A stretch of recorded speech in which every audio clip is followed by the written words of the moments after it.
All right, here I am, trying to talk about whatever the hell I just witnessed in the fourth quarter of this one. I mean, what Bucks fans felt at the end of the last one is what I feel now.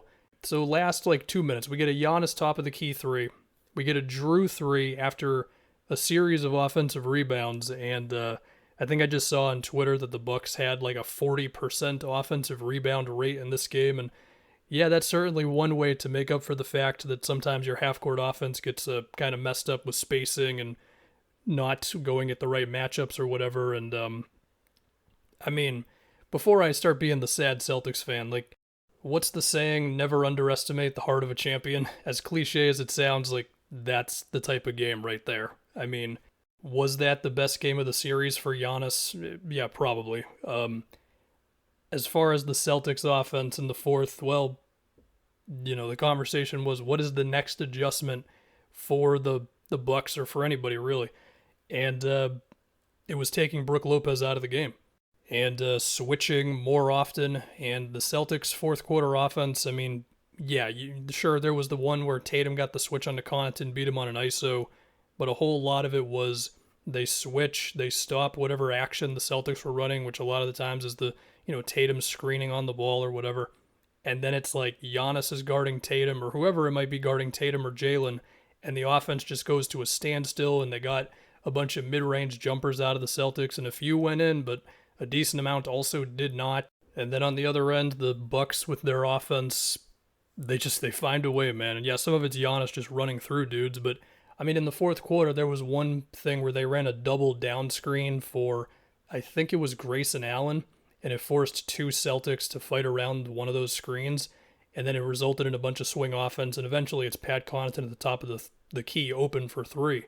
As far as what happened with Marcus Smart on those last two, so with what, 7 seconds left, however much time was left when I don't even know what the initial action was because Marcus got a little bit of daylight on the baseline. He just took it himself. Drew helped, blocked him, threw it off of him, and that was that. I mean, Tatum was on the other side of the floor. Jalen was on the same side as Marcus, but I don't know exactly.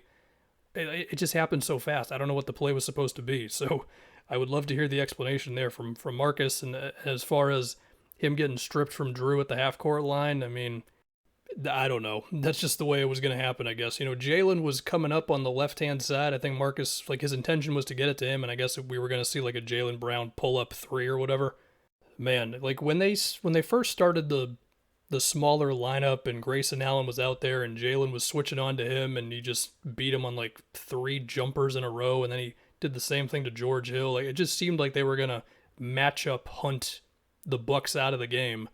But once that initial flurry ended, it seemed like the Bucks switching up with the defense and all that was actually pretty effective, unless the numbers say that I'm totally wrong on that one.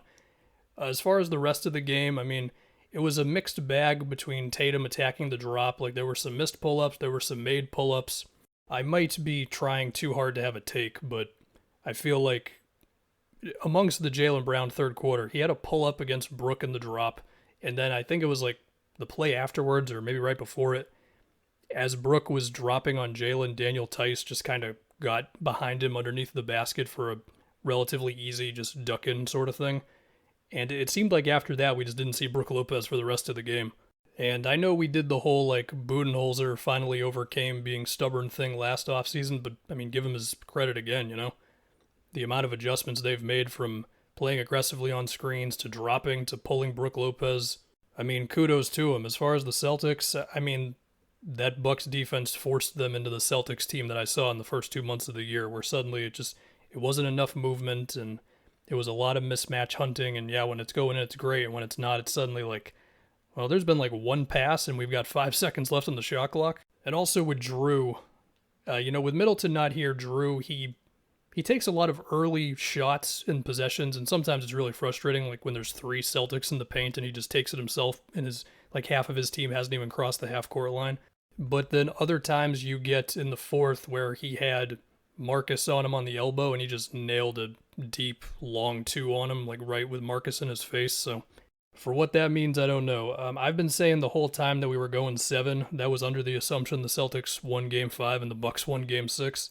I'll be honest, part of me thinks the Celtics just lost the series.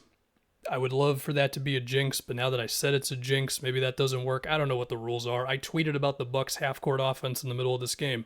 Is that what did him in? I don't know.